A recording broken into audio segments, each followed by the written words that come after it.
foot on the table. Oh. Well, tell him be careful. So, how am I going to sleep? I believe in you. I told Izzy my alarm on my phone is going to go off at 8. And then we're going to go take a quick bath. No, routine. He didn't cover it up, Izzy. So good. Come on, sleep. And then we're going to read a book. And then I said she'd have 3 itsy bitsies just this one time, right? Okay, and also,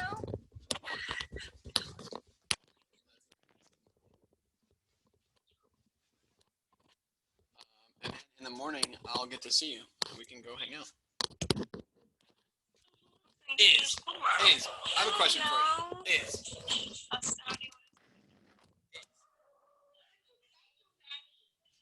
I should be able to take you to school tomorrow. I got a more important question. What do you want if you can sleep through the night?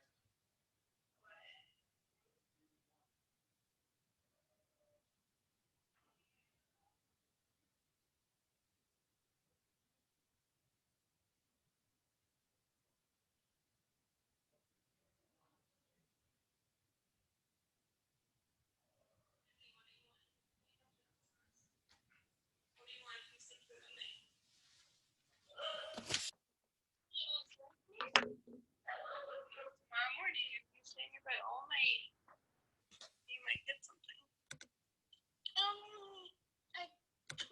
another toy.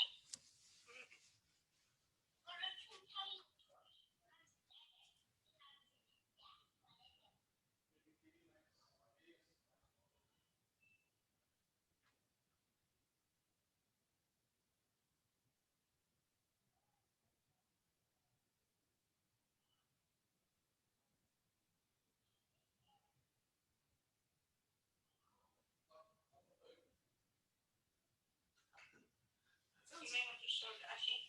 No, I can tell them.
Does he pull a bubble in her mouth over and over?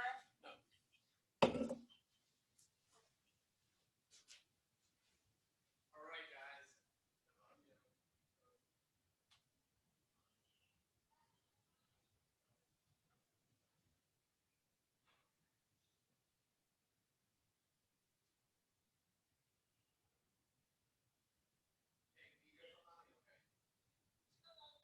All right, bye.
I looked at it briefly and then seeing like Jackie had a surgery here.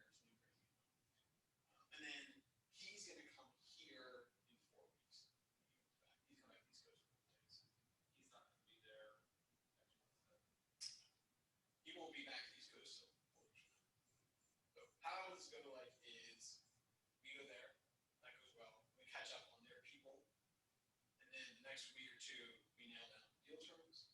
Then he comes here, feels really good about our team, our system, our stuff. And then like first week of November, we basically have some kind of structure.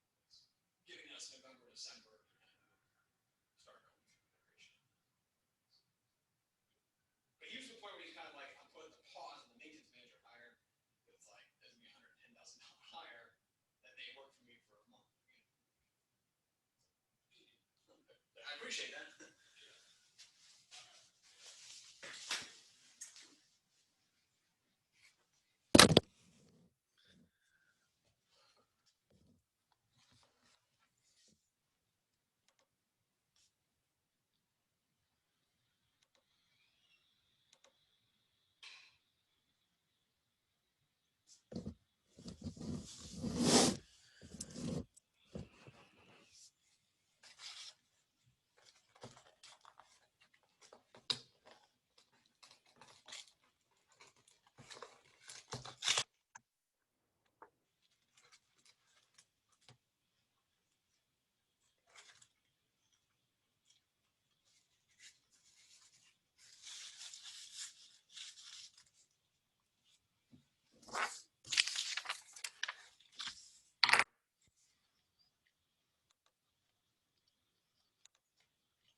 Hi, Chad. Hey, Liz. Chad.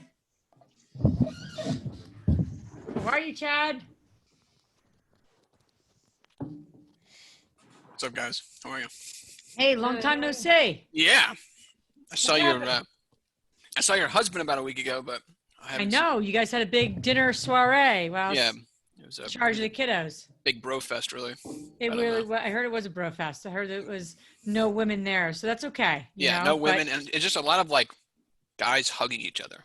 It was good. Oh, that's nice. I mean, it's better than the alternative. Yeah, it was good. It was good. How are you doing now? Where are you? Are you in Lancaster or are you in Baltimore? No, I'm in Lancaster. Okay. We actually, under the cloak of COVID, we moved to Lancaster. Nice. So I now live like 2 miles from our headquarters, which is Okay. really good. So And do you know Ashley? Mhm. Okay. All right. she was at the Bigger Pockets conference. which is Yeah. And we met at David Horn's event. Okay. Awesome. Awesome. She's got a better memory than I do. Well, I attended your meeting, remember? You probably don't, but I Yeah. attended your meeting and I was talking to you about tech and multifamily. Yeah, I remember that a That's little it. bit. I definitely remember you at the Bigger Pockets conference. So Yeah. Hey, Andressa. Hey guys, And you've met Andressa, right? Yep. I don't know who you've met, who you haven't. Yep. it's Dexter's here. I feel like we're old pals, Chad. Yeah, no, we go way back. We go way back. I know. Our property over there in Elizabethtown's doing well. It's killing it, isn't it? You know? Yeah. Yeah. It's funny, these things all come around like one of those summers when like a bunch of those air conditioning units were going out. I got a call from Matt, and I was like, "Well, we gotta do something. This isn't going well." Yeah. And Nate and I were like, "Look, from our side, it's like things are gonna be okay. We, a couple things we need to like tweak here, but Yeah. it's like there's like a bunch of, when a bunch of air conditioning units all go within a month, like Yep. that doesn't help. You guys are doing a great job, though. We're really, really pleased with that project. Yeah, that and building. the new construction stuff is just I going to know. be upside on top of it. So. I know. Super Awesome. exciting. Yeah. Not all of our projects we could be that excited about. Yeah, no, we're excited. But I think there's like one takeaway for that, and I think it's just worth talking about, like, to everybody, is like, you know, these projects don't always just start out perfect. Like, Yeah.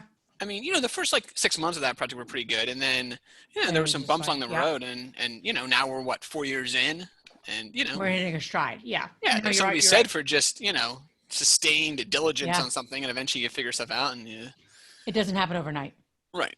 I think sometimes people think that just like, you know, if things aren't working a year in, like, got to make a change or got to sell it or whatever. It's like, well, no, like somebody's just got to, like, you know, see all the way through. Yeah. Yeah. Well, good. So how can we be most helpful tonight? I briefed Andressa and Ashley a little bit, but you could, you know, Yeah, how can just we be be most your helpful? awesome, charming selves, I guess. Okay. Yeah. I'm going to record this, and just so you know, we get a ton of views long term. So what I do is I then put this inside of our YouTube channel. And so we'll get more views long term in YouTube than we will here tonight.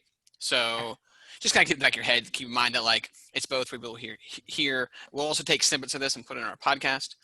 So, like, the content here will go a lot of different places. So it's you know, we want to be like engaging here. How I'd love to do it is I've got some kind of questions that I like to kind of you know, open up to you guys. And you guys can feel free to, you know, kind of chime in however you want against those. Sure. And then what we'll do is have questions kind of come from the audience. And if they have a lot of questions, we'll just take those. If they have just some, I'll add to those questions as needed. Perfect. Good. Awesome. Is there anything in particular you are like, just either any of you three are just dying to talk about? You know, we launched our book today, right? I'm well aware. So okay. That would be the only thing we're like super excited about, but. Well, you tell me when you want to talk about that. Do you want to do it up front? Do you want to do it at the end?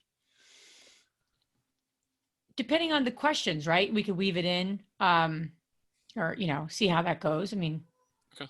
What do you guys think, Andressa and Ashley? Do you have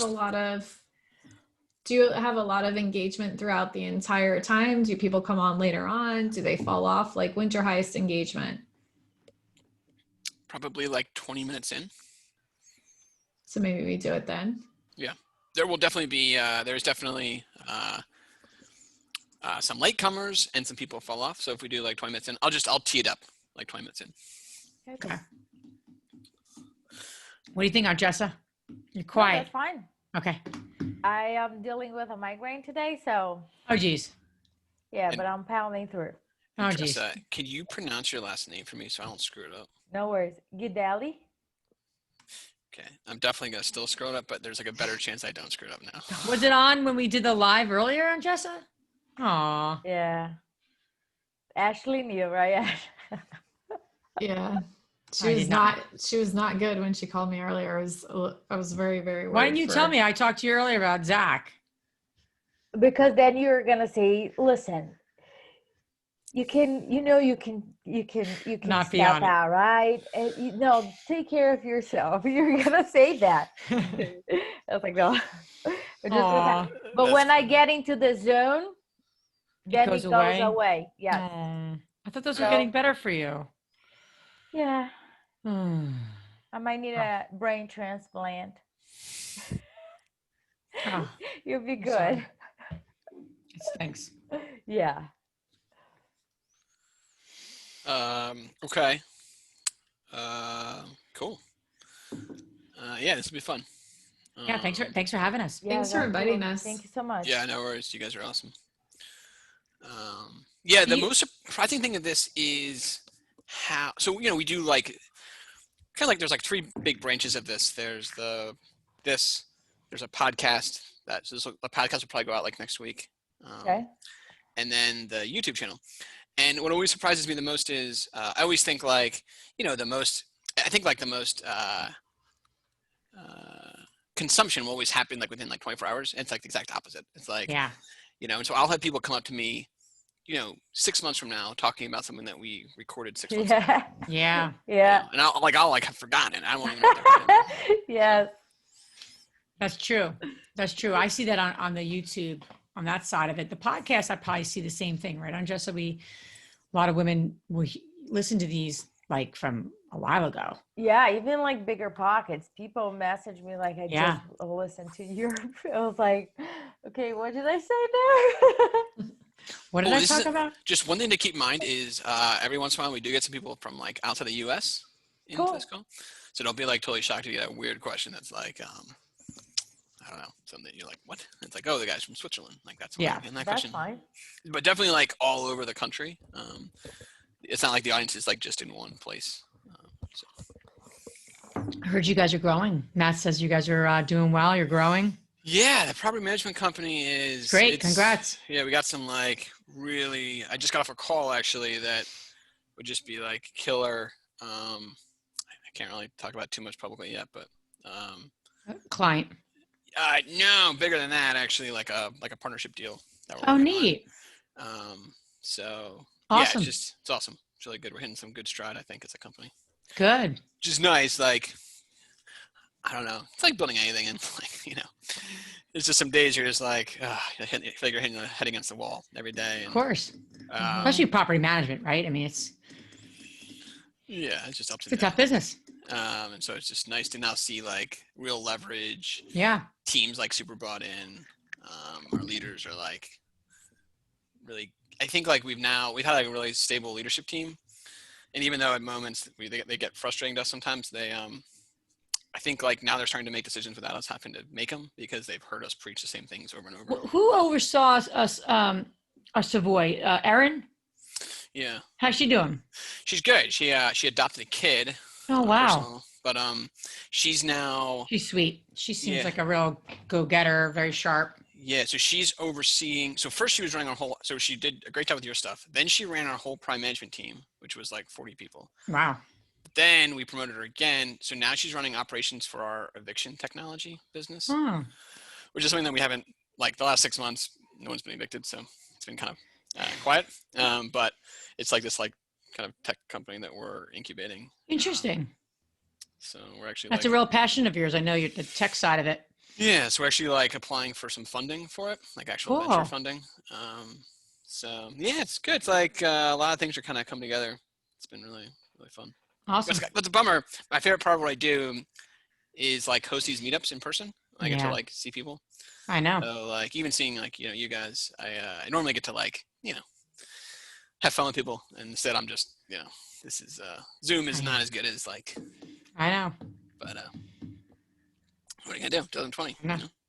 2020. Hey, I know we did a whole virtual summit. We did our one day. The three of us coordinated a one-day summit in June, and we were so mindful of how do you make this thing engaging, and it was engaging for being virtual. But yeah, I mean, it's something about in person, right? Yeah, totally. Well, good stuff. Ashley, how's your Texas deal coming along? Good. We just got it last week, so it's still like in the whole transition period, which is a little bit chaotic to say the least. And I went from there to the PNW West Coast, the Pacific Northwest Expo to speak. Okay. So, and we had, it's actually a really cool experience because there's no attendees, but all the speakers were there. That must have been cool. So it was literally like a mastermind. That's awesome. We sat at the table one time and spent 2 hours talking about alternative investments besides real estate. And we went around the circle and was like, what are you investing in? And dove into it. And like, what are the pros and cons? So we all learned from each other. And like, what are you seeing in the market? Like it was so good. And it was like unstructured good. You know what I mean? Awesome. There was no expectation going into it. So one of the coolest experiences ever. And I really hope, like, I hate to say it because it's like, you don't want a situation like COVID again, but like at the same time, it's really like, was a really just kind of organically genius thing that came out of the weekend. That's right. How many speakers were there, Ashley? A lot. They all came like physically. Hey, so So- Just 1 second. What's your Instagram account, Chad? Real estate hackers. Okay. Sorry, guys. Oh no, I think there were probably like in attendance because the other thing too is people would like come and go. So there was like local people who didn't like stay around the whole time. So I'm guessing, I don't know for sure, but I'm guessing there were probably 40 or 50 people, speakers alone. Wow. And then like the IT side of things, Kyle was like, you got to take a picture of this and send this to Liz and Andressa to see like the back yeah, end. it was pretty crazy. I saw Charles post. It was like crazy. Like They had 25 computers going on. They had at least 30 people, volunteers, and like people they hired just to do like the back end stuff of like, it was insane. But it was so professional. It was like, It's great. From the second you walked in, you signed a COVID release, you were given like sanitize, you know what I mean? They had it so like Tight. polished. They had Right. it at a conference center and the whole thing was staged. Oh, They brought in okay. their own staging. They brought in areas where we could work, like, and then they had the back area where it was soundproof, and they had professional lighting in every single room. Wow. That's I mean, it awesome. was just it was just incredible. We don't have professional lighting on the Real Estate Hackers virtual meetups yet, but we are going to get there. We are going to get there. I dream big. Come on. You got TV in the background. That's cool. Yeah. So when I get my act together, that TV will have like a logo on it. It's not good. We gotta take things to the next level. We're getting there though. You can do that. You can just do that virtually with the Zoom. You can upload your background. The weird background that looks like kind of your hair is getting cut off. I can't take it. I know. It's like I was just trying to help. I was just trying to help out Chad here. Come on. Their hair Some gets of like them all, are nice. You even think some the of them are person nice. is, but others Yeah. like the person is getting cut off or there's a thing showing up. It's like weird. Agreed. All right. Well, I'm gonna get things rolling here. People will keep joining, but so look, guys, I'm pumped. One of my favorite sayings is I'm super pumped, and tonight I am.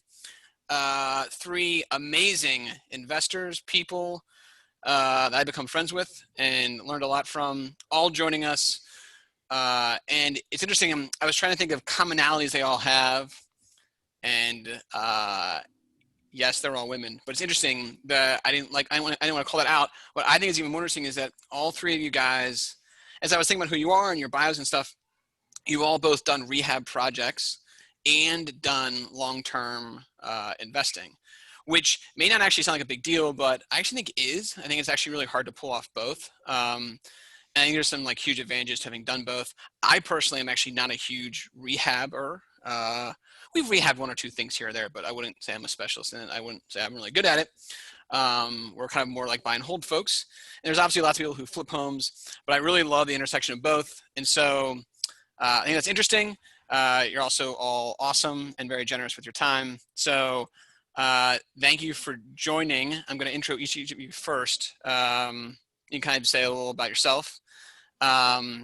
So I guess we'll just go left to right on my screen. So Ashley Wilson, who I thought we met at the Bigger Pockets conference. If you haven't been, by the way, quick plug for the conference. It's an awesome conference.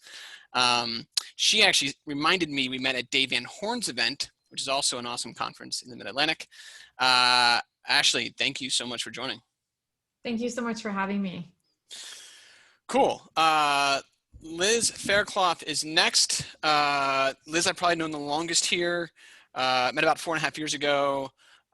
We manage a bunch of properties that she owns, but I've also become friends. And my favorite takeaway from Liz is she also has a background in psychology. Is that fair? Or how would you say it? Yeah, but my professional background was helping companies around different types of personalities and hiring and team building. And so, yeah, I have some expertise in that. So at one point she gave myself and business partner a test. I don't know the name for it.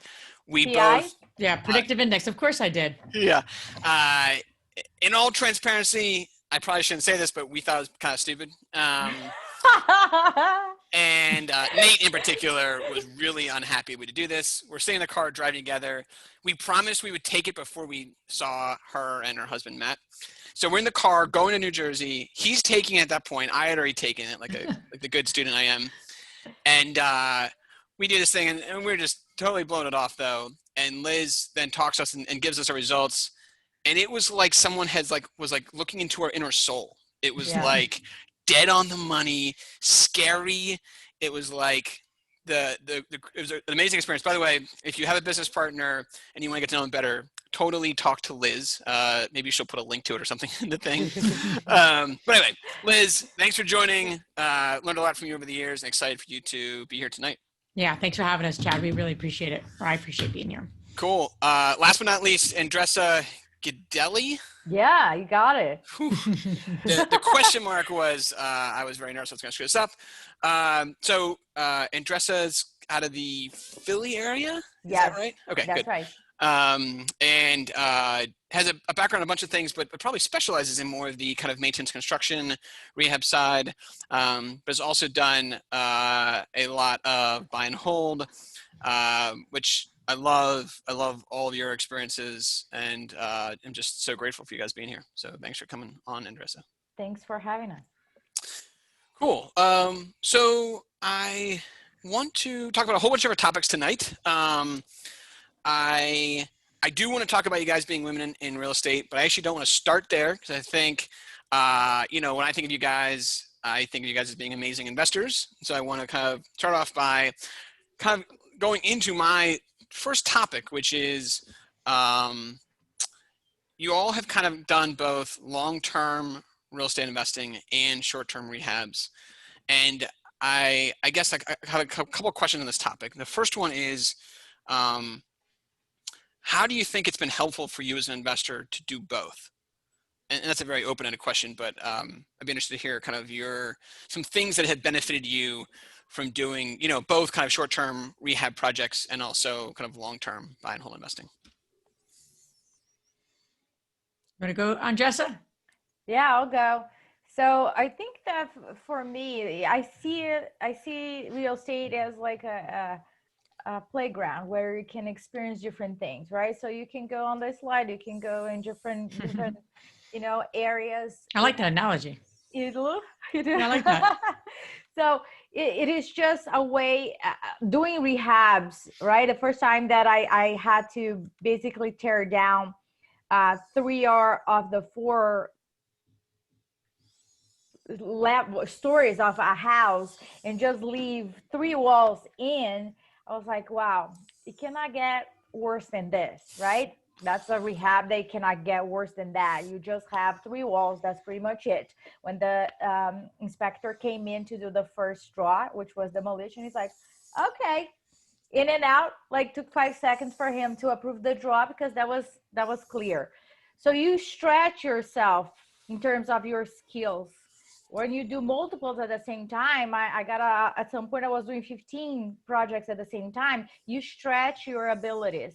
And then you can go back. So then you just transfer those skills for different things. So when you are doing burst strategy on a multifamily, for example, it's just a bunch of small houses together.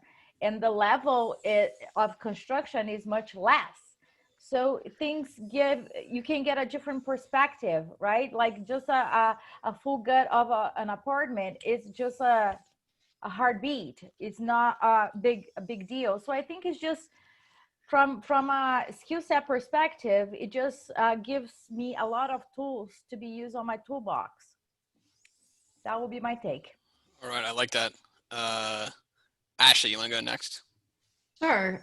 So I agree with everything that Andressa just stated. I think ultimately by having that experience into construction and understanding the other side of the coin, it makes it easier for you to manage and mitigate risk. And ultimately it creates a better opportunity for you to achieve success because you understand the other perspective, you understand estimating, estimating really comes back down to 2 variables, and it's just labor and materials.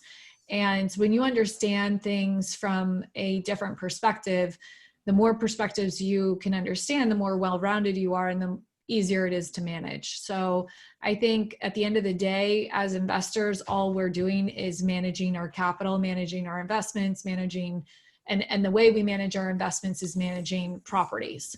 So if you understand construction, you speak the language, you walk the talk the talk, it's a safer way in which to invest. Yeah. I mean, mitigating risk 100%. I mean, think about on either side of things.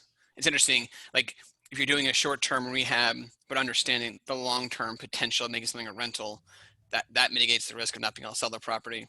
The flip side is if you're a long-term investor, but understand heavy construction and kind of where things can cause major problems, it sure makes the evaluation of the property a lot easier. So that's super interesting and makes a ton of sense. Liz, what do you think? Yeah, I mean, my thoughts are going in a few different directions, but I always write notes when I'm listening to people and on these type of things. This helps me think about things. And I mean, I would say we at best dabbled in rehabs over the years. So we've been investing for 15 years. We've done a handful. I mean, more than a handful. Probably done about 20, I'd say, plus flips. Yeah. Which, by the way, 20 is a lot of flips. So it's just I mean, in the realm of 15 years is probably not, but that's okay. We always looked at flipping was like a side hustle, if you will, and like our multifamily was more like bread and butter, if you will, in our world.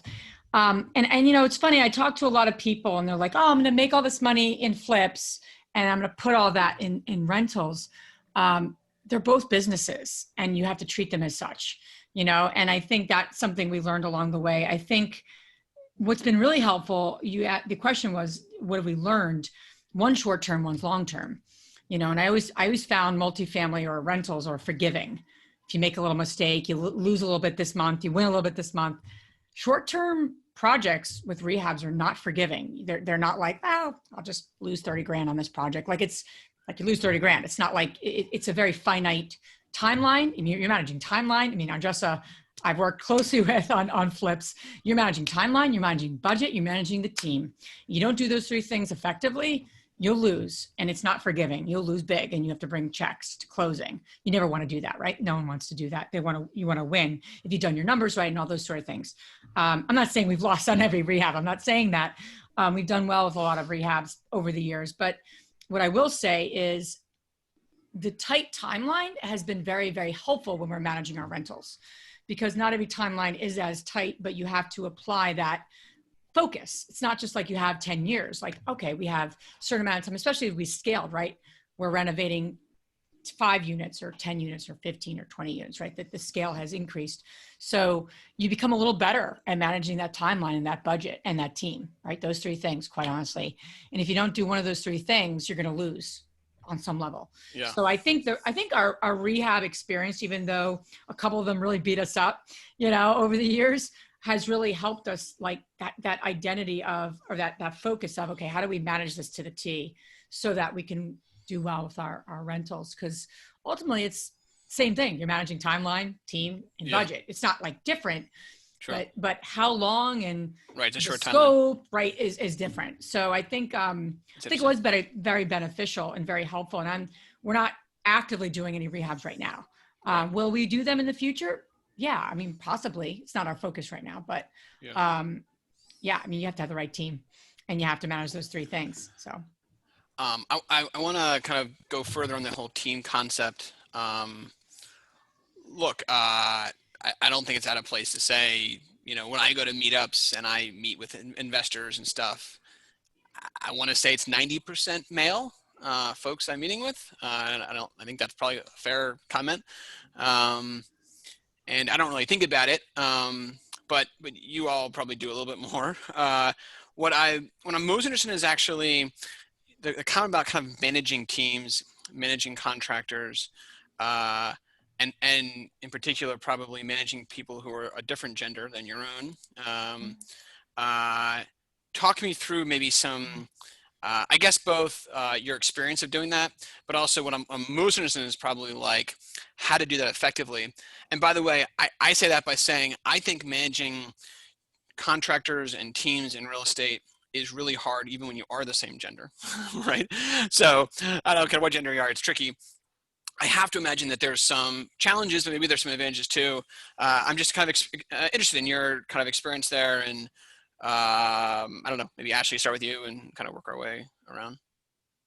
Sure. So I probably have a different experience than most because my father was a general contractor. It is a general contractor. I grew up in the business, and because I grew up in the business, when I started my flipping company, a lot of people that we work with today are people that I've known for my life. And so it's very welcoming at first. Now, we don't use all the same people that I grew up with. So there have definitely been some challenges when I meet with new people. And they very quickly realize that that I know what I'm talking about, and that, that they're not going to be able to pull one over on me.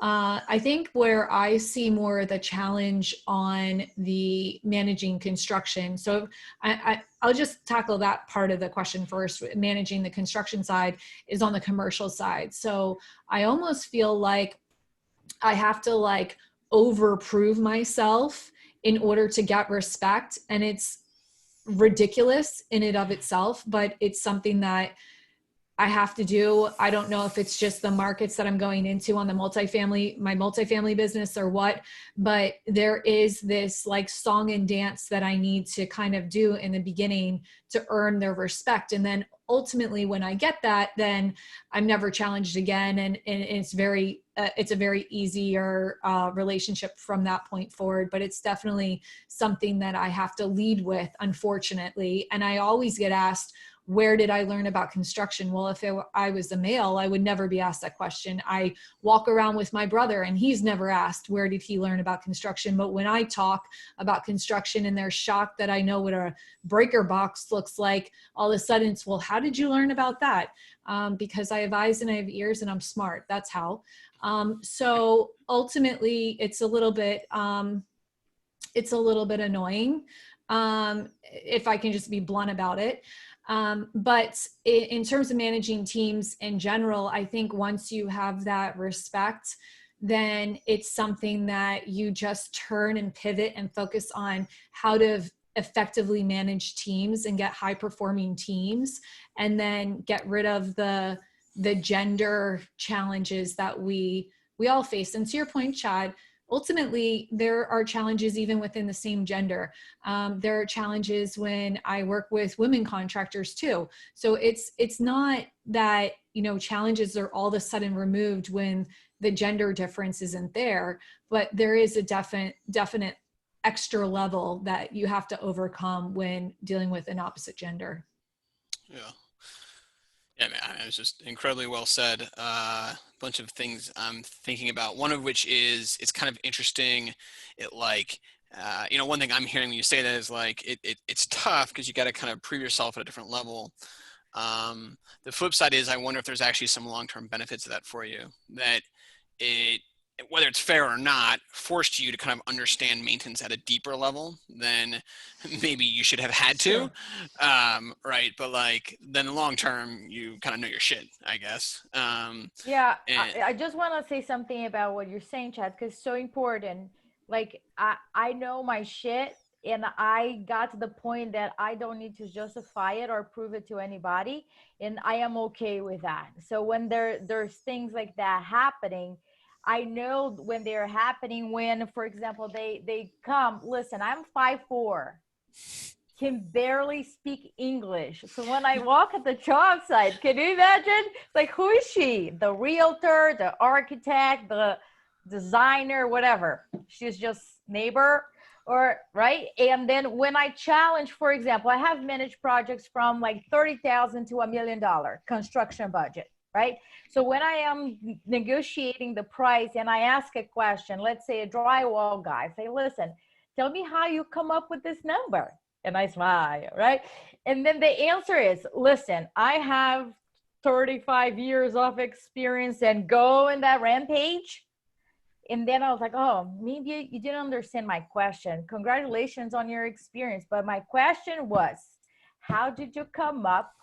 How did you calculate this drywall? And I'm curious, right, Liz? I'm always say I'm curious to know that, because I already did the math in my head and I already calculated based on the square footage here, and it's not matching. So if you could just go over with me, that would be great. But there is like, it is, oh, wait, hold on a second. Who are you? What are we doing here? So then we sit down and we have that conversation. But in any point, I have to come and say, listen, let me tell you how many master's degrees I have, how many years of constructions I've done, how many courses, and all that. It's too exhausting. And we need to like, I asked them to stop playing that game with me, because if we sit down and start putting it together, I am not that old, but imagine if I get to, 60 years old and I start sitting down and just spitting out all we'll all have done.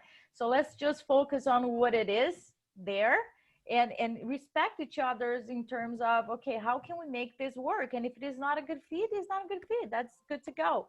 But it's black and white. It's funny. Your story makes me think of something. I was telling someone actually on a call earlier today, a big partnership we're trying to put together, and I met this person's business partner, and super impressive, runs a construction team, not very old guy, and yet runs a incredibly successful construction company, and yet was never boastful about what he did. Was actually very just casual.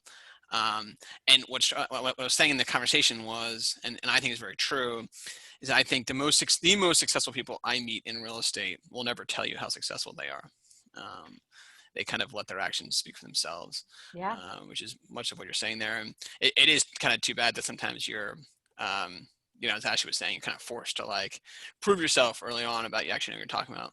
But I think there's something to that like, if you have to sit there and kind of brag about your achievements, then there's probably a problem with the person you're talking to, and also maybe a problem in yourself too, right? That like there's some underlying confidence that you don't have, that you shouldn't really need to have to do that. So it's interesting. Liz, what do you think? Yeah, I mean, it's teams is a big, passion of mine, of just like, how do you build the right teams? I've been close to construction from the perspective, like walking our properties. My knowledge is nowhere near these two, their knowledge of construction, if we go head to head. So we won't even go there.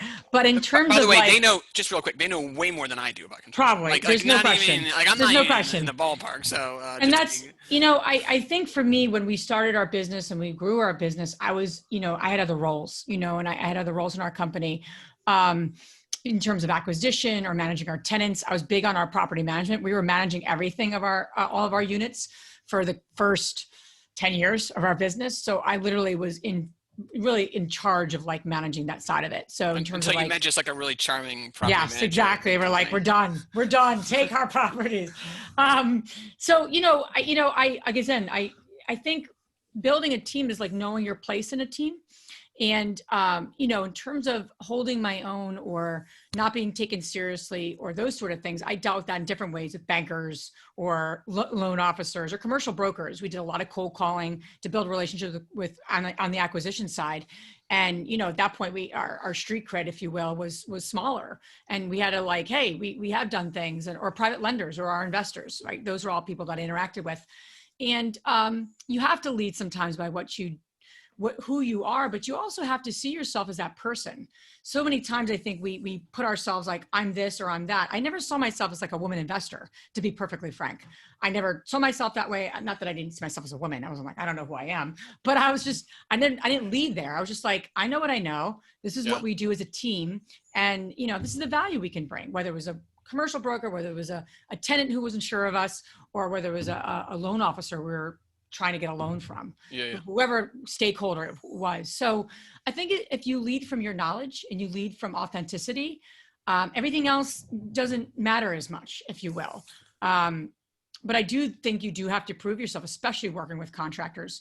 I have dealt with them, not as much as these two amazing women, but it's a different world. And they're, Andressa and I partnered on a number of projects. And I remember like contractors saying to her, like, shouldn't your husband be involved in this decision? Like that's, this wasn't like 1950. This was like, a couple of years ago. These are comments we get often, not me, but her. And I was like, wow, this is crazy. This is happening in 2020, 2018. So it's still out there. And I think that's why we're all so passionate about, building up a community of women in this business. Sorry. Yeah. I'll never forget. I came down with Matt for a property that he was purchasing in Kentucky, and helped with the due diligence on that property. And I'll never forget standing there amongst 20 other men, standing next to Matt and a few other team members, and the lead contractor was talking and looking exactly at Matt after Matt had introduced me as leading construction management. And he kept looking at Matt and talking to Matt, and Matt finally stopped him and said, I don't know why you keep looking at me and keep talking to me. She's the one who's running construction. I don't know anything about construction. And it was just like, that was really cool for me because even though my dad has done that for me, not many other male partners, I shall say, in real estate have really stood up for me, or for a woman, at least that I've witnessed firsthand. So I think when we have more situations like that, it's something that we all work together to solve. Women can't solve the problem. Men can't solve the problem. Together we can solve it. And I think Matt, I will forever be grateful and have tremendous respect for Matt because he did that. That's awesome. A couple of things kind of came out of that that I kind of want to hit on. One is, I think actually, so while I've never been a woman, the one thing I was early in real estate was a bit young, I guess, to be in real estate. And it's interesting, like when I hear your comments, what goes through my head is I always felt like, especially early on in my real estate career, I knew people looked at me as like, why is someone that age investing in real estate? Like people, that are younger don't invest in real estate. That's what older, people do, among other stereotypes. So I think that I think a lot of what you're talking about is actually very, makes a lot of sense to a lot of people, not just women facing a male thing. There's lots of different people who are trying to carve their way in. They're not originally from the area they're now investing in, and it's a tight-knit town that only let certain people in, or whatever, religion, or all these different stereotypes that come in. So I think I actually think it's not just a male female thing. It's actually just a lot. I think probably most people go through this in some way, shape, or form, and I definitely agree with everything you're saying. Chad, if I can just went to that point, I think it comes back to confidence, and it's not about being arrogant, because I'm not an arrogant person, but I used to do consulting, and I used to work with presidents of companies, like successful big companies. And I was in my 20s and I was their consultant, right? So I'm 24 years old, going into their company, telling them about their team.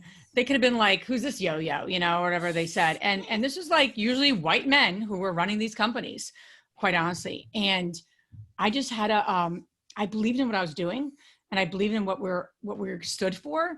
And I think all of us can just kind of dig deep to around where are we confident, and how do we bring that confidence to as we interact with people? It's not arrogance. It's really authentic. And I think young, old, wherever you're feeling limited, we can all kind of tap into that, because I think we all have it. I don't think we always tap into it. And I mean, I can be very cautious in some ways, but I always went into those meetings I'm here to serve. We're going to help them. I know I can help these people. And these people, I had clients who literally were probably 30 years older than me and called me all the time to get their advice, get advice. So that says something, and not because I knew everything, because I was 24. What did I know? But I had a level of I stand for this, and I'm going to come into this in a confident way.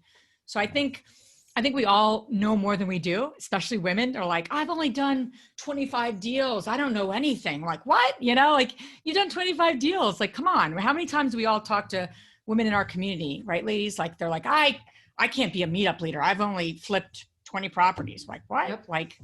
And we undersell ourselves. And I think anyone that maybe thinks they're less than, men, women, wherever you are in your life, sometimes feels less than. So I don't know. We all could be confident. We just have to dig deep to what confidence means to us. That's awesome. I totally agree. So I have a daughter who's 4.5. She will get into real estate whether she wants to or not. She doesn't really have a choice. And I'm pumped for her to meet you all as she gets older. But I want to segue into a book you guys wrote. And my segue to my daughter is, I think it's interesting. So I was an engineering major, and in my engineering class, it was 95% male. And as I've gotten older, there's been an underlying theme of like, why aren't there more females in engineering? And one thing I've always pointed to is like, look, it's tough when your mom isn't an engineer, but your dad is, right? At some point that starts becoming kind of ingrained in your head of your role models are that do this thing are a certain gender. And so I think one thing that you guys have all done is start to kind of break through that and give folks like my daughter a guiding path forward that, hey, there are people that, are my gender who are successful in real estate. And then excitingly today are launching a book about that topic. I haven't read it yet because I think it just came out today. So I don't even know if I know the title of it, but I'm going to read it just because you guys all wrote it. And my daughter will read it when she's old enough to read, or I'll read it to her. Can you get someone just tell me in the group more about the book, maybe why you wrote it, what the point of it is, who would be interesting to read, all that. I'm dying to hear about. So the title of the book is titled The Only Woman in the Room, Knowledge and Inspiration from 20 Women Real Estate Investors. And the way that I was inspired to write the book was 2 years ago at Dave Van Horn's conference. I was invited along with all of the women in attendance by both Liz and Andressa to have a lunch together. And as we were sitting having this lunch together, it dawned on me that we were able to pull together just 2 tables in a room full of 450 people and seat all of the women in attendance at just 2 tables, composing of basically 14 or 16 people. I can't remember exactly, but it was roughly less than 5% of the total people in attendance. And while I was listening to all of the women talk about their journeys, what I realized was that all of these women on their own right deserved not only to be there, but they also deserved in some situations to be on stage and telling their stories.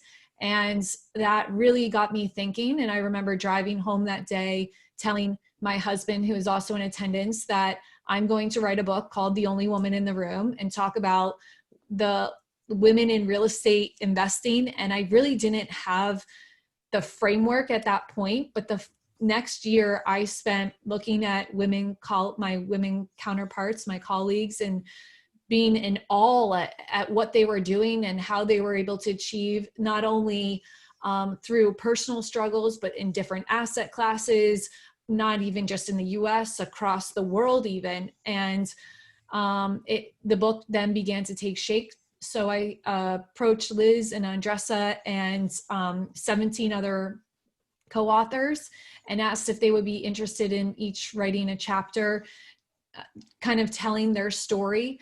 Ultimately, I also have 2 daughters like you, Chad, and Liz also has a daughter too. So we really need to your point, give the next generation someone to look up to and be a role model. So I know at some point my girls are going to think that I am not cool. I'm sure that day is going to come sooner than I want, but I am going to just then say, okay, well, mommy's not cool, but these 19 other women are. And, you should hear their stories and hang out with these women, and I'll introduce them to you because I know all of them and they're doing really badass things. And it's about time. So really it's about creating those platforms in which women can serve as role models and tell their story because they're often not given a chance to. It's awesome. It's awesome. So was there anything from the book that maybe like a story that Liz or Andressa kind of, I don't know, something that kind of caught your attention or was emotional or, something that kind of stood out maybe that as you guys. went through it. So this book, just to be clear with everybody, this is not like a fluffy book or something that is just like inspirational. Don't get me wrong, you will get inspired, you will cry, you will laugh, you're like, oh my gosh, this person here, she's hilarious. But this is also something that is going to serve as a guide, right? On my chapter is all about construction, how to vet a contractor, how to manage a contractor, my must-have documents. So it is a guide too. For in each chapter, you can get like a little pill, like very concentrated pill for that specific subject, which is what we want. We don't want an entire thing, right? We already have a lot of things out there, a lot of books, a lot of sources that we can get different things. It's just a little hinge. What is more important for us? And then my chapter is about construction. This chapter talk about building an empire, and she can share more about what she has on hers. But every single person was very generous and vulnerable in terms of sharing their stories and what did they overcome.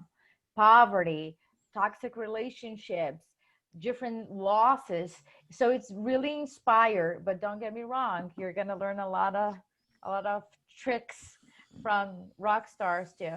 That's awesome. By the way, I just ordered it on Amazon while you were talking. I was Thank you. inspired. Thank you. Thank you. Liz, what do you think?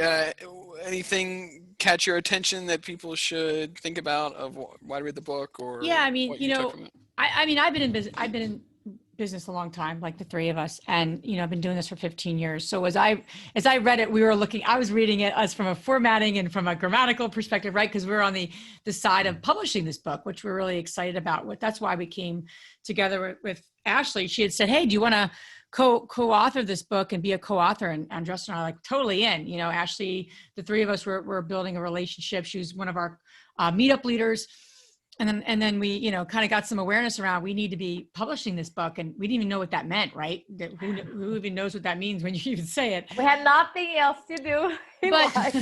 But here's the thing, Chad, we came together to kind of birth this book, if you will, off of Ashley's kind of brainchild, because women need a voice and women need a consistent voice. So we're not going to just publish this book. We're going to be publishing a lot of future books to give women a voice and to show these amazing women role models for all of our young ones. So back to reading this multiple times, because really I have read this book many times.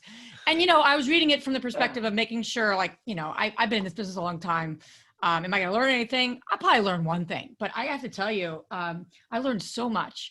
And, you know, I think specifically hearing the stories of women not giving up, like I know what I've been through in terms of challenges, and I can, you know, spend all night just telling about the tough things that have happened to us.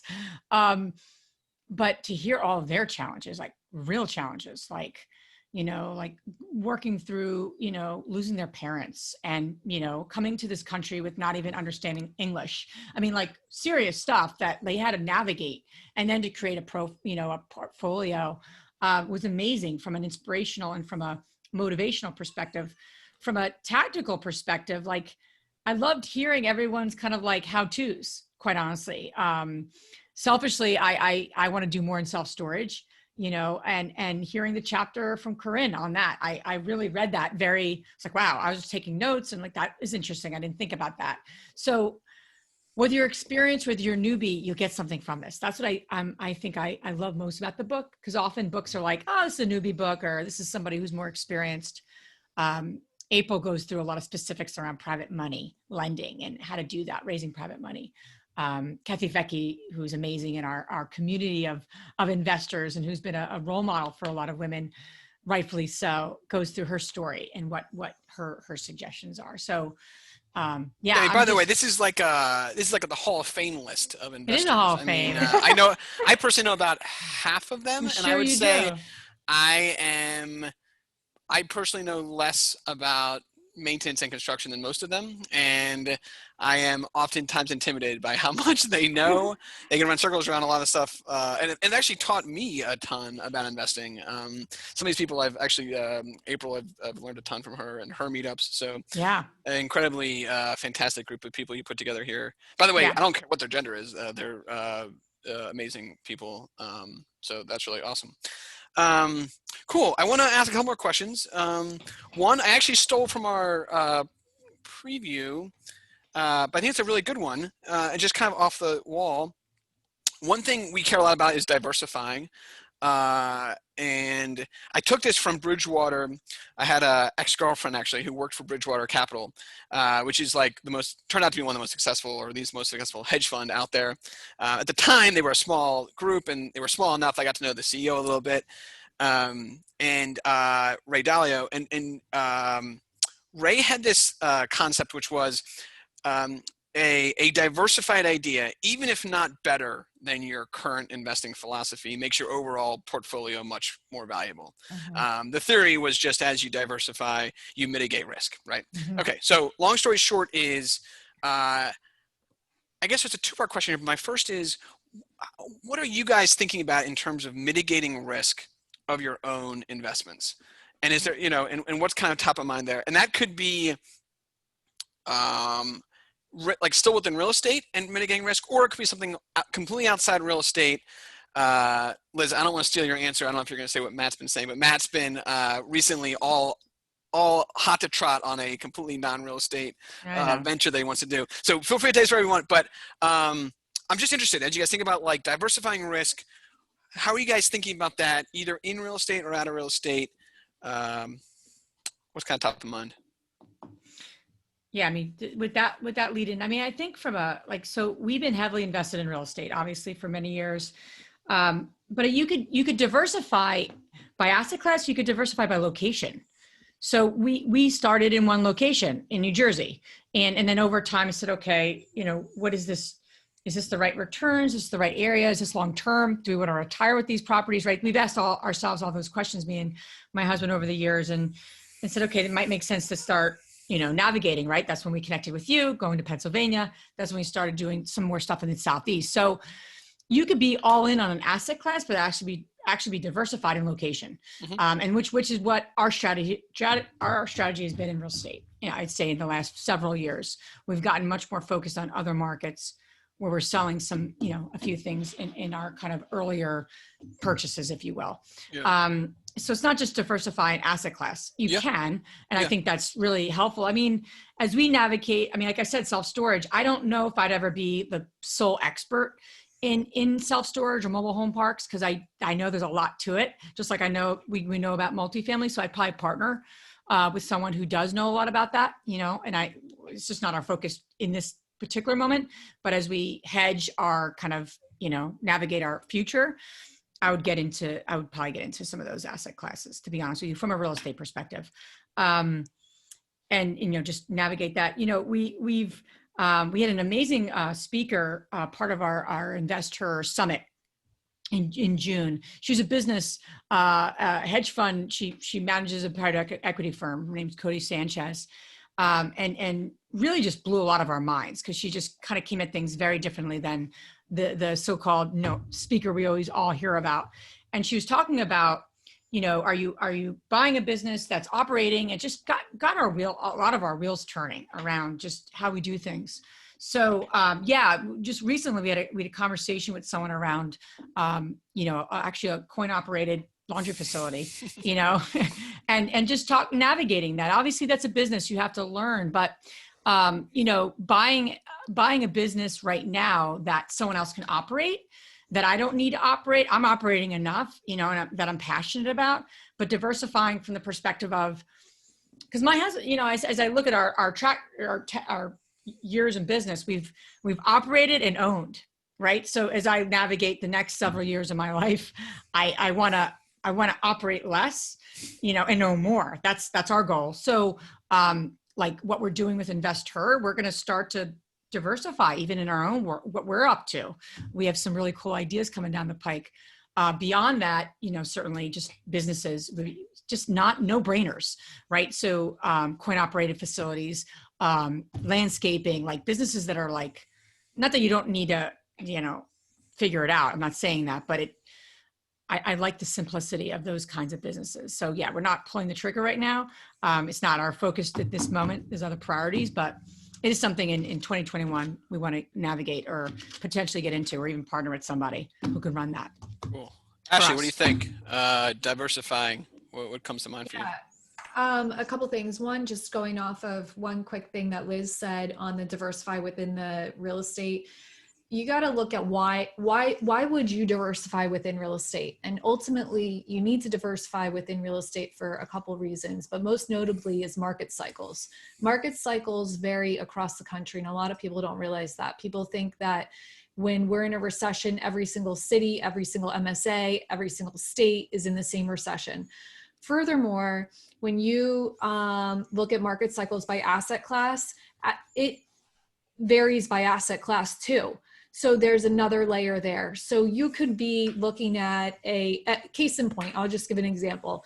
Pre-COVID, if you looked at the entire country, all major MSAs, every major MSA in the multifamily sector was in hyper supply phase of the market cycle. Houston was the only market that was coming out of a recession. And I'm forgetting the market right now in Arkansas. Little Rock was the only market that was going into a recession, and everyone else was getting to the height of hypersupply. So when you look and understand that every single market and every single asset class is in a different phase of the market cycle, that's when you realize that you should be diversifying across asset classes and across different markets, because ultimately the most advantageous way to play the real estate game is to play it in terms of where we are within the market cycle and the fluidity of money. So if you can get your money and time your money in and out based off of market cycle, you're going to be the most successful. So that's part of the answer to your question. The second part of the answer for me personally is I diversify not only within real estate, but outside of real estate. So I'm a strong believer in real estate. I believe in real estate more than, the stock market. That's probably a conversation for a whole other night. But I also invest in other asset classes outside of real estate. So for example, we invest in gold and silver, like actual gold bars and silver. We have our own. This is a fundamental belief that we hold, that we don't believe that the US currency is backed by a precious metal, and therefore it makes us very vulnerable to being susceptible to collapsing our currency. And as the US currency has remained the global currency for, I think it changed in 1940 during World War II.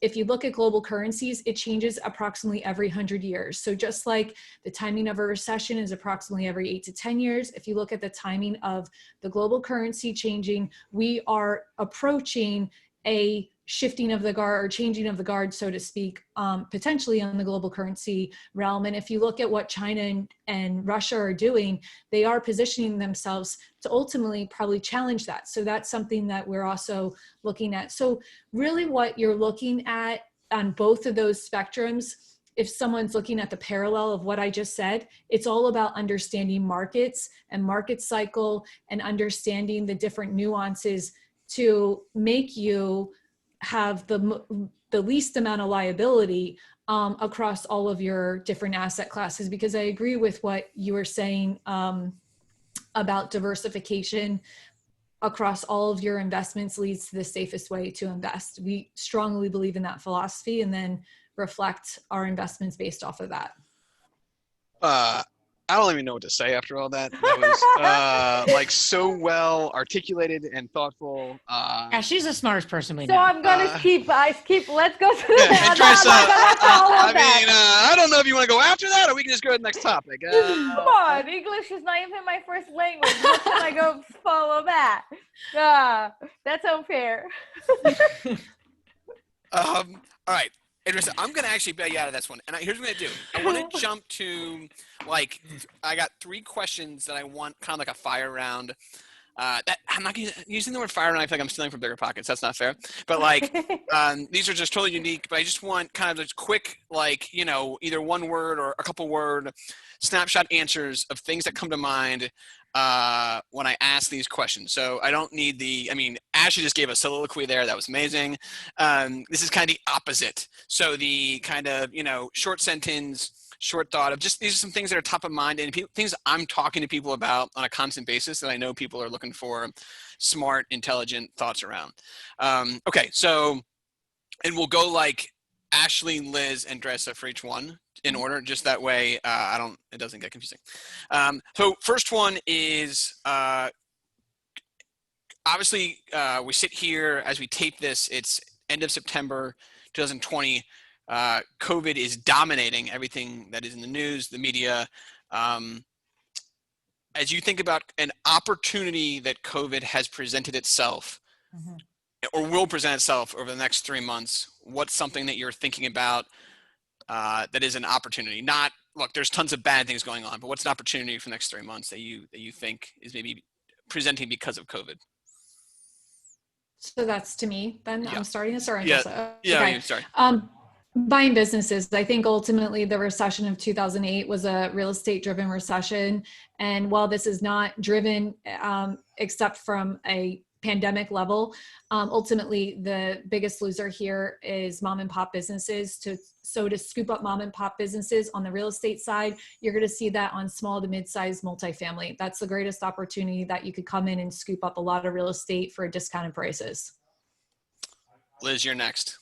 So I'm going to take it on the side of what we're up to with the investor community.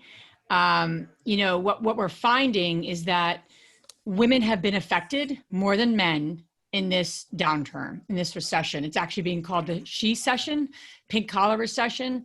Prior to COVID, just to give you a statistic, women have accounted for 43% of an employed workforce. That's jumped to 51%. So the fact that women have dominantly lost more jobs and have been expected to do more in this economy is staggering. When you go back to 2008, men were actually statistically more affected in that recession. So why I'm saying that is the answer to the question is how can people in their real estate venture or in their other ventures solve the problem of unemployment and getting people back to work so that they don't just become financially secure, but they become financially free, you know, and not just because of the book that we've created, but what we're up to in the investor community. We're really passionate about that because women, especially women, have been affected, quite honestly, with the COVID crisis, if you will.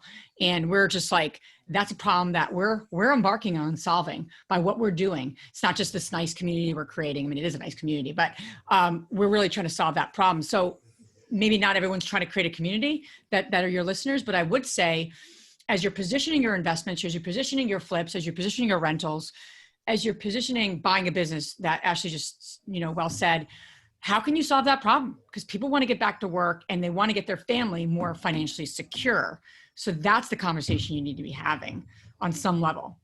Awesome. That was not a 5-round answer, but that is still a good That was answer. so long. It's That was okay. definitely not. It's That was okay. long. And But I Dressa, needed to say that. It was burning on my tongue to say. It was a good answer. It was a good answer. And Dressa, Sorry. I'm fired. You're up. Opportunity, Q4, COVID. All right. So again, following the segue of serving people, what's going on right now? We are involved. I work with a commercial developer, and we are in the business right now. One part of the business is drug and alcohol treatments. So we're always looking for larger facilities. We are the GC, so we can go in. It doesn't really matter how it is.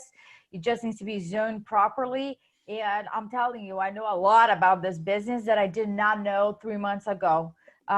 So the goal is to really like a turnkey for drug and alcohol operators, because we see a very high demand, and there's federal and state programs that fund those programs, and the need is out there. And you didn't say it, but I assume you're getting at the needs higher than it was a year ago. Oh, absolutely. Due to everything going on. Absolutely. It's interesting. Man, that's why we had these meetups. All sorts of interesting ideas coming out of this. Cool. Next quick hitting one is something that you see people do with how they work with contractors where they could improve? I don't know. Biggest mistake you see in how people manage contractors. That's a better way to ask the question.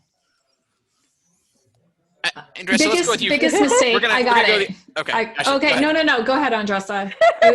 Go ahead. I have an answer. I'll write it down just in case I forget. Okay. So for the folks that are listening to us, you guys can put on the chat, but I'm talking to the folks that do either rentals or single family, right? The biggest mistake that I see is paying up front for a product or for a task that it's not completed yet. So I hear people saying, "Oh, I paid my GC 50% secure deposit, deposit, Deposit. Yeah. first deposit, Yeah. or the second phase I already gave half of it, but it's not completed yet." So that would be my main thing. Only pay for things that are 100% complete. Think as if you're getting a construction loan from your bank, and behave the same way. The bank only do the draw after everything is completed. So that's how you don't get screwed and with people running with your money. I like it. Real quick before I go to you, Liz, do you pay some amount up front? I mean, I imagine. Yes. In development, very rare. In commercial, very rare, because they have capital to get started. But yes, and it depends. Always people say, but how much is a percentage? It's like a third. It really depends. New construction, for example, I pay for the foundation. How much a foundation costs? Is it 1, 2, 3 houses? So that's what it is. Rehab project, for example, if it is, there's a lot of stuff inside, I'm gonna pay, of course, for the cleanup, the demolition. But how about if there's none? If it's a shell, right? So it really varies. The scope of work will determine your deposit. Right. Liz? Put everything in writing and get specific, because what you say is a finish or an idea, like, oh, I want to rehab this property can mean literally 90 things to 90 different people. So if what you want done in that property, put everything in writing, get agreement from that contractor, and any change orders, put it in writing, like literally put everything in writing. We've gotten burned a lot over the years from not putting everything in writing and getting complete agreement from that contractor, and it not versus what you think, what I think, like literally getting everything in writing. Awesome. Ashley? No, you have it in writing, hopefully. I'm ready to go this time. Okay, so my father once told me there's 3 things about a contractor. There is quality, timeliness, and their pay scale. So at the end of the day, you get 2 out of 3. Pick your 2. And so if you want high quality and you want it on time, you got to pay for it. If you want cheap and you want it on time, you sacrifice quality. So because of that scale and understanding that scale, that's something as an investor, we come with that sort of mindset and perspective. But from a contractor's perspective, they don't operate typically, if you're working with residential contractors, so if you're working on flips, small multis, you're going to be working with residential contractors. Most residential contractors don't understand the time is money concept. So it's very difficult because you have 2 different perspectives. On the commercial side, when you're dealing with commercial contractors, it's a bit different, which is why commercial contracting, in my personal experience, has been more on time than residential. So I think that is one of the, it's an underlying problem that everyone seems to have. I agree. I guess just part B of that, any suggestions of how to think about it, how to deal with it? I guess it seems like you're starting to kind of edge towards, if you can do commercial contracting on a larger scale, some of that risk gets mitigated. Is that On the commercial side, it's all about transparency. You need to explain the business plan so that when you're going and getting a scope of work or an estimate and you're walking with a contractor, you're very clear on your business plan. This is a 2-year hold. This is a 5-year hold. This is a 10-year hold. And because of that information, they will pick the best solution for the problem based on those underlying assumptions. If you don't disclose that information, they are probably going to give you, so for example, if you need your roof redone, but it can be easily solved with patching, they're going to tell you they need to redo the roof because it's a $200,000 job as opposed to a $5,000 patchwork. So if you say to them, I'm keeping this property for 10 more years, they're going to say, okay, you know what, you're going to need a new roof at some point over that 10-year period. You may as well do it now, and then lower your insurance premium. It'll help you out on your NOI, as opposed to if you were holding it for 2 more years and there's 5 more years left on the roof, they're going to tell you to patch it, but Right. they need that information. And I think that's super well said. What I want to do here for the last couple of questions, and then we'll call it, is let people in the audience ask away.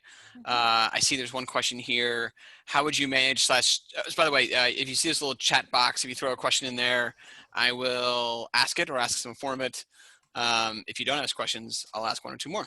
But this has been really good. The first question is, how would you manage slash check on GCs paying subcontractors during the job?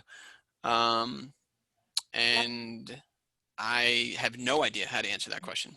Andressa seems like she has a good answer. So yeah, so there are a couple of ways. What we have done in our experience is the lien waivers. So there's two levels of lien waivers, right? The lien waiver that I get from my GC when I give him or her a check, and I get a lien waiver for that specific payment. And then at the end of the project, I get a final lien waiver for the whole thing. I can also request, if I don't know this GC's relationship too, if it is, you know, somebody that you really know and you see that the project is moving forward, that's all good. But just to cover our assets, right, we request a lien waiver from the GC, but second level is from the subcontractors.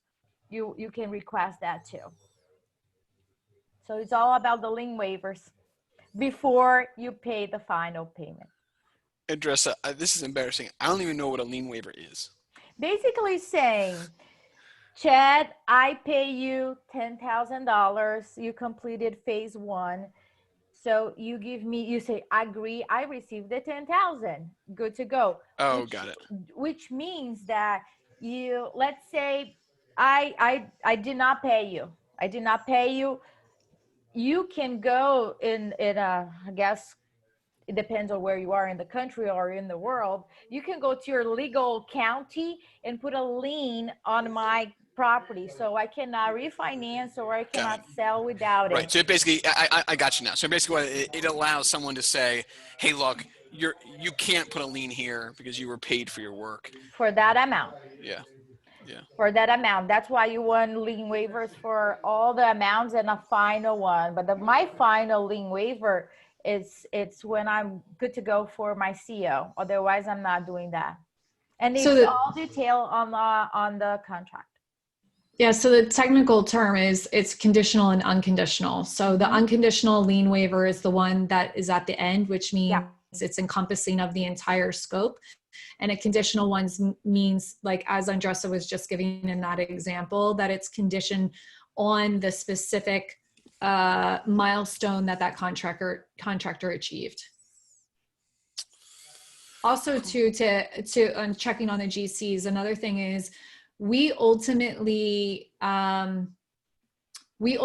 contract with the main contractor, and if they are subcontracting work, that's on them. So ultimately the contractor, the person we have the contract with, is responsible for paying their subcontractors. So in it of itself, when you're doing lien waivers and you're doing payments, you are doing it just on that contractor level, as opposed to, you know, their employees even, because we've gotten in situations before where our contractors weren't paying their employees, and that is not a pretty situation to be in, because ultimately, even though they can't put a lien on the property, they can tarnish your reputation. So it's a very tricky situation. And in our particular situation, we had to get lawyers in to claim that if you are tarnishing our reputation when we don't have a contract with you, there's obviously a problem there too. It's great. This actually led me to one more. I want to ask one more question, and then we'll kind of close it for the night. So all of you actually, I think, have done a lot of work where you've managed projects kind of outside of where you actually live. And actually, I know from talking to you a lot, I know you've done a lot of this, which I think is like really hard. Adds a lot of challenge to it. Liz, I know you guys have done a ton of this, and Andres, I'm sure you have too. I'm just interested to hear. I don't know. I guess just the single, maybe just one suggestion you would have for people for managing teams from afar in real estate. Because look, I think, and I'm also one more comment here. I actually, there's a phrase in real estate I hate, despise, want to go away, and that is that real estate's local. It drives me nuts. So I actually think it's that way because there's not enough systems, process, and tech in real estate, and we're very passionate about that tech is infiltrating real estate like crazy, and as it does, the real estate is local will go away. It's actually bullshit. It's a term that people use because they don't use enough tech processes and systems to invest and manage people. Okay, so that is a long-winded prelude to your thoughts on advice of how to manage teams and projects when it's not just on the street from you. I don't care who wants to start. Whoever's the most passionate about this topic, I guess. So I started my flipping business while living in Europe, and obviously my multifamily business is not local; it's out of state. And I got in a conversation yesterday with my PM, who I love dearly. But I said that there is no excuse that you can't manage the apartment and do certain things. Because we were talking about a printer at the property. And my pet peeve is I don't understand why we need a large copy machine on a print at a property. It's 2020. This is absurd. It's an A-class area property too. There's no reason why we can't communicate via email. And, there's some pushback there, and, we have to mitigate through these whole things, but it ultimately comes down to communication, because that's what managing teams is all about. It's about communication. So I would say that when you have breakdowns, when you're managing from afar, it comes back to communication. It doesn't come back to the tech, that there aren't the tech resources available. It comes down to that you weren't using them correctly to communicate. So when we started our flipping business and I was living in Europe, we leveraged technology through walkthroughs using FaceTime. My dad and I would walk through. We could create a scope of work electronically and say, take pictures. This is how this room's supposed to look. We can use renderings, etc. There's so much advantage to what we have today. And circling back to what I was mentioning earlier about going into a market based off the market cycle, most advantageous position to invest, you should really be leveraging technology. It's uncomfortable at first because change is uncomfortable. It's very easy to just drive down the street to a property, but ultimately the best opportunities don't always land in your backyard. So I'm not saying that you can't invest in your backyard, but I'm saying the most advantageous ones statistically are most likely not in your backyard. So managing that communication, leveraging technology, whether it's through different apps, and we could probably have a whole conversation just on the apps that you can use on your business, because there are a ton of different apps. So there's no excuse there. It's really just getting out of your comfort zone and building trust with people that are local, boots on the ground. Cool. Liz and Andressa, any other thoughts there? Yeah, a pet peeve of mine is micromanaging. If I need to micromanage somebody, we are not a good fit, to be honest with you. I can't, right? So I have found that it's a good fit is when I have somebody that is in charge, that I can communicate, that understands the whole thing. So when I am walking through the property, either virtually or in person, which COVID forced me to walk virtually with that person, right? Sometimes they are there, but I am not, but I am on the phone. So it's the same thing. I'm just like a little face over here on the phone. So my guy, I really have a very good, a very tight relationship with him. And I was like, okay, based on our previous meeting, what's going on there, and what are the progress? Who we need to get paid? What are the problems? And then let's figure it out.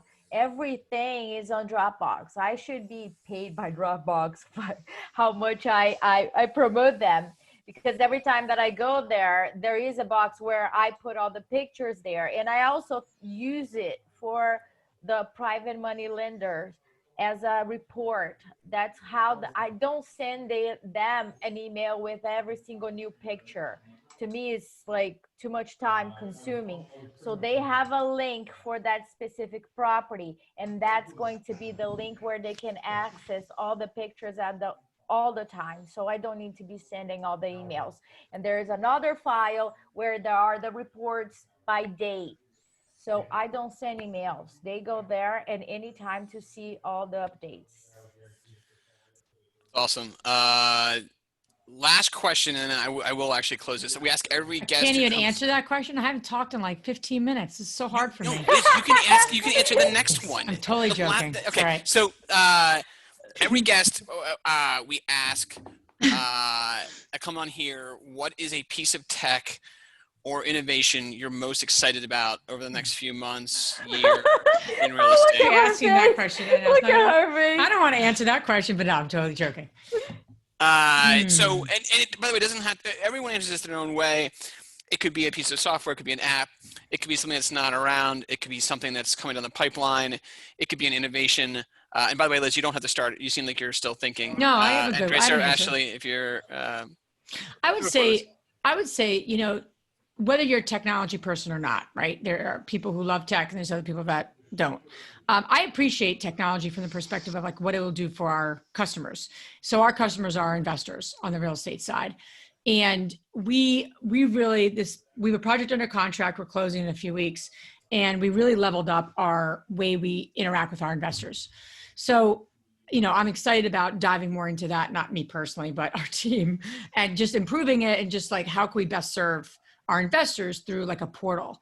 I think as you grow in this business, wherever you grow, you have to level up your technology. I do believe that, because if you don't, you're leaving your customers behind, whether your customers are direct tenants, whether your customers are your investors investing alongside you, what have you. But I'm appreciative and excited about the tech to serve who we're serving. And for us, it's a portal to help, you know, engage more communication, distributions, all those sort of things, which we were doing that consistently with our investors, but we weren't doing it through a portal. Yeah. Up until this particular project, because we literally have, you know, tripled our investor base. So we needed to do something. It's awesome. Yeah. I'm a passive investor in Josh McCallan's deal, and he rolled out some pretty good tech. I don't know if it's similar to what they're using or the same thing, but I forget which one that he's using. Yeah, but he's using it's the it too. same concept, and it's good. Yeah. It does a lot more transparency, easier to put stuff in. Ashley and Andressa, something you're pumped, excited about, innovation or tech? I love tech, so I can go on and on. But my latest one for not just project management, but team management and communication, it's an app called ClickUp. I have used Trello, Asana, Podio, Monday, all of them, and I like ClickUp the most. It really it facilitates the communication, the separation of tasks, and I don't think I use it at all, but I'm very excited to know what it does. All right, Ashley, you're last. So I'm not a huge like crazy person about tech, but I really do like tech and I like the advantage. But I'm one of those people that if you look at that bell-shaped curve where there's early adopters, I would say I'm after, you know, the apex coming down. Like I need a little bit of a nudge on the tech side, which is ironic that I'm the one always pushing, like, why are we not using tech? Why are we using paper? I just don't want to actually implement it. I want to be the one that receives the reports and doesn't do that. And Liz and Andressa will probably know that all too well, because I'm like, whoa, Dropbox. Whoa. Like I'm a Google Drive kind of girl. I finally figured that out. And now you're throwing this curveball at me with Dropbox. And like, so it gives me a lot of anxiety. But to that point, on the multifamily side, we're seeing a lot of portals on the investor side, but what we're really starting to see, which is really, really cool, is the integration from an investor standpoint and a property management standpoint. So the forces coming together and being one platform. You can see this with Appfolio, for example. That's a platform in which they're trying to merge the two different perspectives. So I think once all the kinks are worked out, I don't know which platform is going to have the ultimate market share, lion's share here, because there are a couple other platforms I'm looking at too. I think that'll be really cool to see the integration. There's one that, I've been talking to quite a bit, and it integrates every single application you can use. So it's not even just ones that they have partnerships with. They have the ability to kind of write programmatic code or whatever that jargon is. Open API is the technical term. But yes. So I'll just chime in here really quick. So I am so passionate about this. I actually am spending a lot of time on what you're talking about, which is kind of odd. We use Appfolio. Appfolio is actually a closed API system for those super tech nerds out there. And there's a huge push by our company to either get Appfolio to open up or to potentially move to another open API platform. We're actually hiring a CTO, Slate House is the prime management company, and going to start building different APIs across different platforms we use. So we're really passionate about this. And the point that I think you're making really well, which is really true, and I think people are going to start to see this, I think not just property management companies, but also asset management and just real estate in general, I think it's going to become not only easier to manage, but I think results are going to become much more predictable over the next 5-10 years. Because today, results of a project that your property management team is so much reliant on the people, right? The local property manager and how good they are. And I know there's different people who agree or disagree with this, but I actually think over time, the people become less important.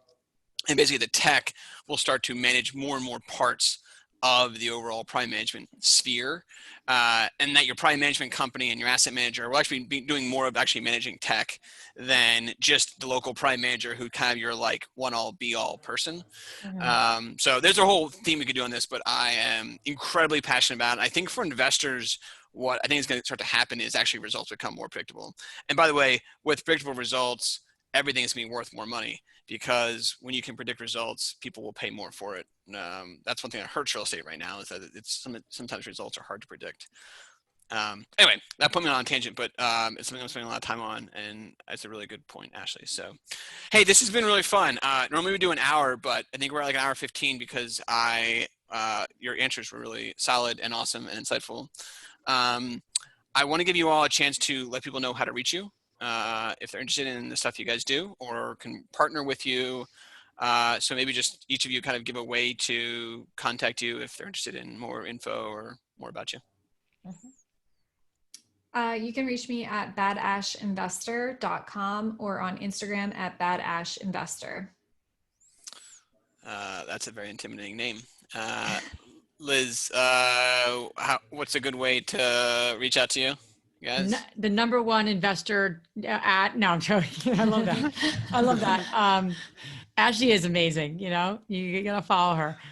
Best way to reach me is our investor community would be great. I'm an active investor, but we're also building this amazing community of women. And I'll give my email. It's liz@therealestateinvestor.com. We're active on Instagram and Facebook. Liz, you know what? I really screwed up here. Can you give the 30 seconds on what real estate investor is? I kind of sure. I really screwed up here, but can you just do that? Sure. And please jump in, Andressa and Ashley, if I'm forgetting anything. But in a simplistic way, our mission is to empower women to live a financially free and balanced life. And we do that through online communities and offline communities. We have meetups across the country. We have 25 plus, about 7,000 women in our network in Meetup. We have a growing Facebook community. These are all free resources. We've been growing organically. Last couple of years, we've had, I think we're close to like 100,000 downloads in our podcast, which is a weekly podcast we dedicate to just interviewing women, badass women. And we are, put out this amazing book with Ashley, and we are launching a membership, which will be full of hands-on mentorship and accountability, and a lot of what's not being given and offered in our world of kind of support for people. So we're really excited about that. That's happening this fall. But yeah, you can follow us at therealestateinvestor.com. Awesome. And publishing company. Yeah. Oh man, they write books. We're busy. We're busy. We're busy. Yeah. Andressa, take us home here. How do people reach the 5'4" barely speaks English, but Brazilian powerhouse. yeah. Yeah, the easiest way would be Instagram at the Real Estate Investor. That would be the easiest way because Liz already gave all the what we are up to. There's a couple of things. There are a couple of things that we are still like hiding, but it's very exciting. But the membership, it's what's coming up. That's what we are really passionate about. I mean, we have been working very hard to build something, a roadmap for women to focus on where they're at, but moving towards financial freedom. And we're very excited to launch during fall. It's awesome. My daughter's Isabel Gallagher. When you meet her, please Good name. be a good mentor to her. Hey guys, this is awesome. Thank you for having us, Chad. The Brazilian powerhouse, the kick-ass investor, and Liz. You didn't have a good catch name, but it's all right. you're Liz. You're kind of the softie in the group, actually. Which is you're done. We've done all our discs. We've done a lot of team building, the three of us. So okay, that's been clarified already. Yeah. Hey, this is awesome. I can't say thanks enough for joining and being awesome friends of myself and our company. So this has been really fun. I hope other folks got a lot out of this, and we'll get this out in the podcast and YouTube as well. So this is cool, and we'll see you guys around. Thanks for having us, Chad. Cool. Thanks. All right, that is a wrap. Thanks a lot. Yeah.